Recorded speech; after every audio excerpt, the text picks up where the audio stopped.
Hola chicos, ¿qué tal? Espero que estén muy bien. Vamos a iniciar hoy este video y esta vez nos vamos a enfocar en analizar cómo podemos nosotros calcular aceleraciones en el movimiento rectilíneo uniformemente variado.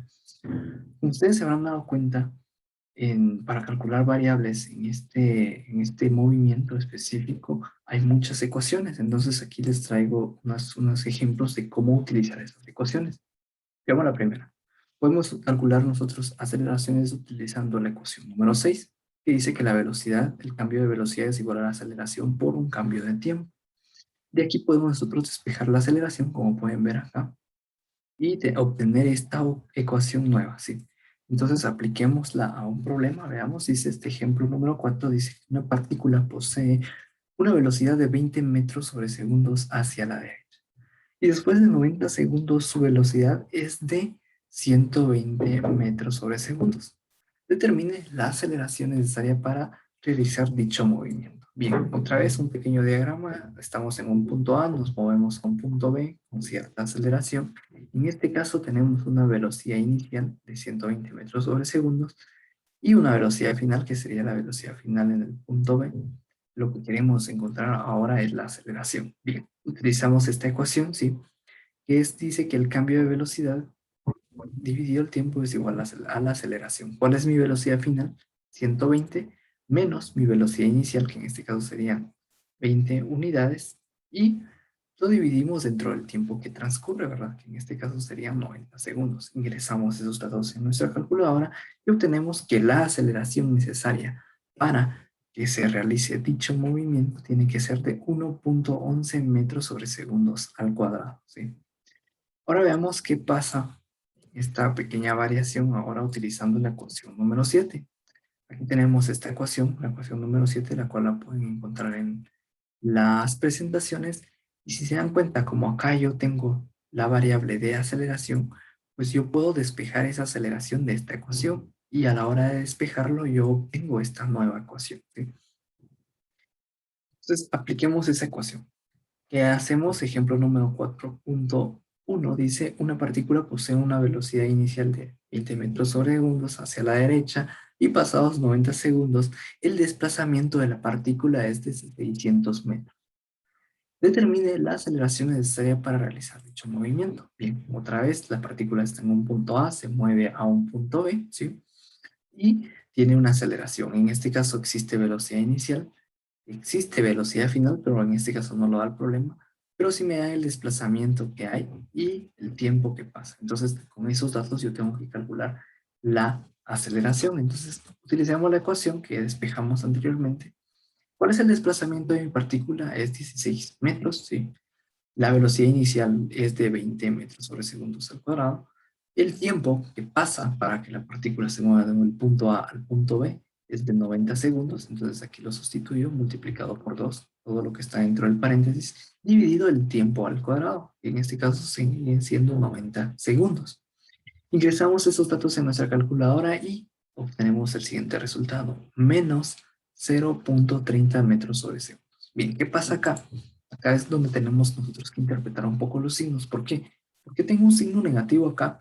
Pues sucede que como la partícula tenía una velocidad inicial, en este caso de 20 metros sobre segundos, y pasados 90 segundos tenía que desplazarse únicamente 600 metros, eso obliga a la partícula, en este caso, a disminuir su velocidad. ¿Por qué? Porque si sigue aumentando, obviamente va a recorrer mayor distancia, va a tener un mayor desplazamiento.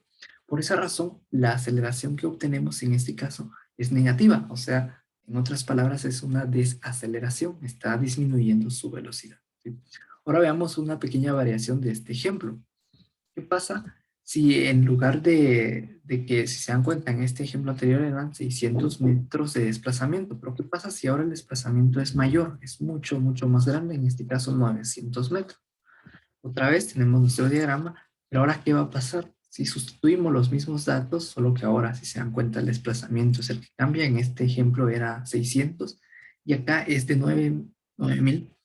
¿Qué pasa ahora? Pues para que la partícula pueda recorrer esta distancia en esta cantidad de tiempo, tiene que aumentar su velocidad y por lo tanto la aceleración en este caso nos sale positiva, ¿sí? ¿Por qué? Porque la partícula tiene que aumentar su velocidad, ¿sí?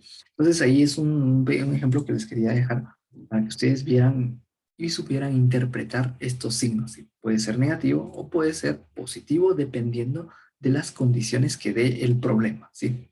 Bueno, vemos otra situación, otra ecuación que podemos utilizar es la ecuación número 8.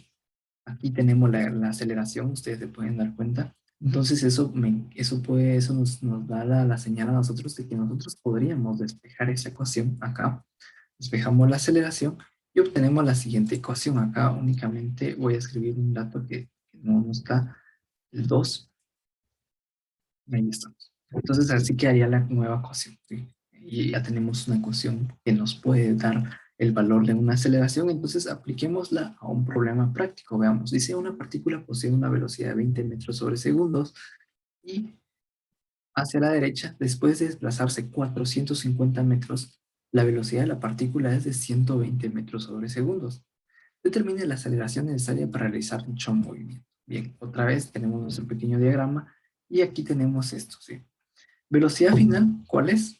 120 metros sobre segundos, sí, lo sustituyo. Velocidad inicial, ¿cuál es? 200 metros, 20 mejor dicho.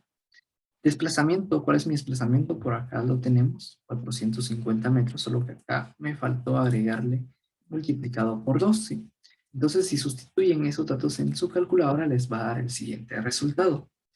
120 al cuadrado menos 20 al cuadrado dividido 2 por 4.500, obtenemos que la aceleración necesaria para realizar dicho movimiento es de 1.55 metros sobre segundos al cuadrado. Esto lo aproximamos y obtenemos este valor, ¿sí? 1.56. Y por último, otra ecuación que podríamos utilizar, nuevamente la ecuación 8, pero ¿qué pasa si existe una pequeña variación? Veamos ahora. Otra vez despejamos la ecuación. Aquí me falta otra vez el 2. Aquí ustedes lo pueden corroborar después detenidamente, hacer este despeje y corroborar que esté bien, sea adecuado al despeje, ¿sí? ¿Qué dice este ejemplo? Dice nuevamente, una partícula posee una velocidad de 120 metros sobre segundos hacia la derecha y después de desplazarse 450 metros, la partícula llega a el reposo. En este caso, esta es una palabra clave que me va a indicar que la velocidad final de la partícula será de cero. ¿Por qué? Porque llega al reposo. Entonces, ¿qué nos solicitan? Que determinemos la aceleración necesaria para que suceda dicho movimiento. Entonces, veamos qué hacemos acá. Tenemos esta ecuación, velocidad final, yo ya sé que será cero. ¿Por qué razón? Porque la partícula llegará al reposo, ¿sí? Velocidad inicial, 120 metros sobre segundos, hacia la derecha. Desplazamiento, tenemos 450 metros. Acá únicamente lo que faltaría es multiplicar esto por 2, según la ecuación que tenemos acá, y sustituir esos datos en nuestra calculadora. Entonces veamos, ¿qué pasa si tenemos menos 20, dice la ecuación, dice que es menos 20 al cuadrado, dividido 2 por 4.500. Eso me da un resultado de menos, un signo negativo, menos 0.04 metros sobre segundos al cuadrado. ¿Cómo interpretamos esto? Pues veamos. Estos dos ejemplos tienen mucha relación. Veamos el primero. Teníamos que llegar al reposo. Si se dan cuenta, mi partícula en el punto A tiene una velocidad de 20 metros sobre segundos hacia la derecha. ¿Qué es lo que me dice el problema? Que después de recorrer esta distancia, 450 metros, va a llegar al reposo. O sea, ¿qué está pasando? Está disminuyendo la velocidad. Por lo tanto, la aceleración tendría que ser negativa o, en otras palabras, tendría que tener una desaceleración. ¿Por qué? Porque está disminuyendo su velocidad de 20 hasta cero, ¿sí? Ahora, ¿qué pasó acá? Pues en este caso, debido a que el desplazamiento de la partícula era muy grande, 450 metros, entonces la partícula tenía que aumentar su velocidad. Por lo tanto, aquí tenemos esta aceleración positiva y eso me da el indicio a mí de esa interpretación que hice anteriormente, que aquí aumentó su velocidad. ¿Para qué? Para que pudiese eh, cubrir este desplazamiento y cumplir las condiciones que daba el problema, ¿sí? Bien, entonces hasta acá terminamos con esta pequeña serie de videos. Espero que hayan entendido. Cualquier cosa, de igual forma, nos vemos en clase para solventar dudas, ¿sí? Se cuidan mucho y nos vemos en la próxima clase, ¿sí?